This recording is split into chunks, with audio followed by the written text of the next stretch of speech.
Welcome to an edition of Powered by Predator, brought to you by Goliath Gaming. My name is Sam Teck-Alright, and today we get a chance to chat to someone who works in management at Goliath Gaming. He's a face you don't often see on camera, but he has some really interesting insights for you, and he's also one of the people you need to impress if you want to get signed to Goliath Gaming. Styxs is with us now.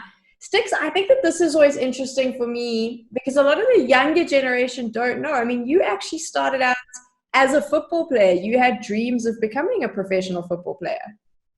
Correct, yeah. So I played soccer from the age of 5 till I was about 18. I traveled the world overseas representing my club as well as South Africa as a whole. And yeah, up until a unfortunate injury playing school soccer, I actually fractured my ankle and I had to hang up my soccer boots, unfortunately.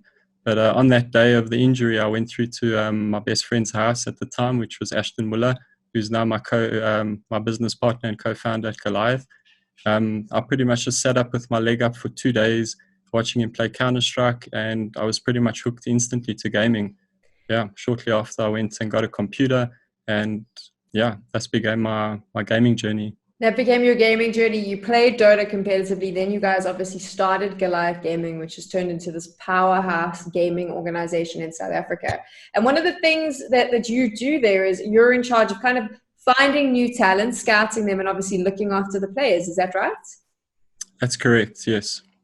So tell me, and I know that this is something that comes up all the time. I'm sure Predator gets it on their social media. Goliath must get it all the time. I even get it and I don't have a team. How do I get signed by someone by an organization like Goliath Gaming? That's the question. I mean, how do I get signed? So my advice would be to compete in all the bigger tournaments within South Africa, such as the Middle State, VS Gaming, ACGL tournaments. Basically, doing well in these tournaments will help you get noticed and picked up by an MGO. Pretty much most of the top players in the country will play in those tournaments and on certain platforms. Such as on the Counter-Strike side, for example. If you want to get picked up by a Counter-Strike team, I would suggest playing either ESEA or Face It, because there you'd be playing with the best players in the country, and doing well in those games will help you get noticed and hopefully picked up by a team. A lot of the FIFA players and the Street Fighter players and these other new titles, and they're not really new, but they're new in terms of the South African competitive landscape. Some of these players, though, maybe don't necessarily have the access to be online playing on all those tournaments. You've picked up a couple of them along the way. Is it really just coming down to being able to see one of them at a big LAN tournament, spot it, and take a risk on their performance based on the day? 100%. So in my opinion, all you need is one good performance to get noticed, and that's all it takes. If you take Tabo Young Savage Malloy, for example, one of our FIFA players, he didn't have a console, he didn't have a copy of FIFA. He pretty much lent a console and FIFA from one of his friends, and he competed in the 2018 VS Gaming FIFA Festival. It was his first tournament ever, and he actually came out. He beat over 500 other players that were competing. He beats everyone. He beats everyone, yeah. And on top of a nice prize purse that he walked away with, we pretty much noticed him, and I believe we signed him shortly after. What else does it take, though, to get signed? Because I think just playing well isn't always the only thing that you pay attention to. What are some of the other factors that you look at when you're considering a new player?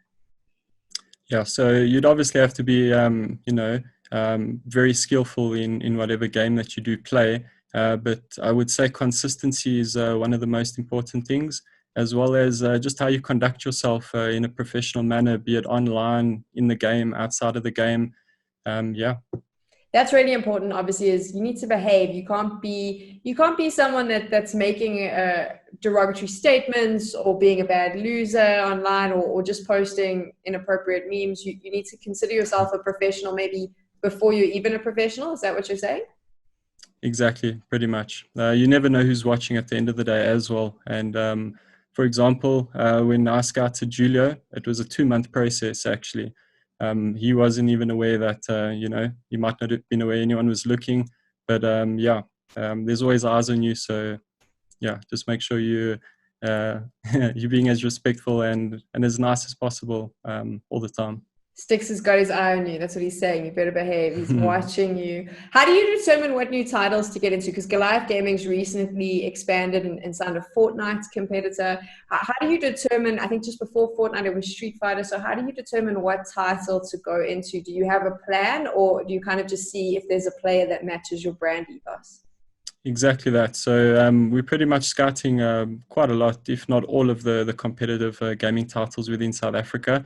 And if any players or teams do catch our attention, we will keep an eye on them and do some more homework into the scenes and, how many tournaments, are there overseas opportunities, because that's a very important one for us. We pretty much act as a platform for South African gamers to reach their goal overseas, which is one of the main goals of most gamers in South Africa. Does it help if I'm a player and I know I'm doing well, but maybe I'm not playing in the big tournaments? Does it help for me to record all my gameplay, to send you a motivation? I mean, is that something you look at, or do you prefer to kind of stay back and just watch the scene from afar? So that is, we definitely do look at all the videos that everybody sends us, but we like to keep an eye on the actual competitive tournaments, because it's easy to do well in practice games and games that aren't high pressure games, but being consistent and just handling yourself in those bigger tournaments, that's kind of what we look for. So basically, you need to jump into those bigger tournaments. Obviously, Styxs mentioned some of them, but Goliath Gaming, if you follow them on social media, they're constantly sharing information about those tournaments. You've got to enter, you got to compete.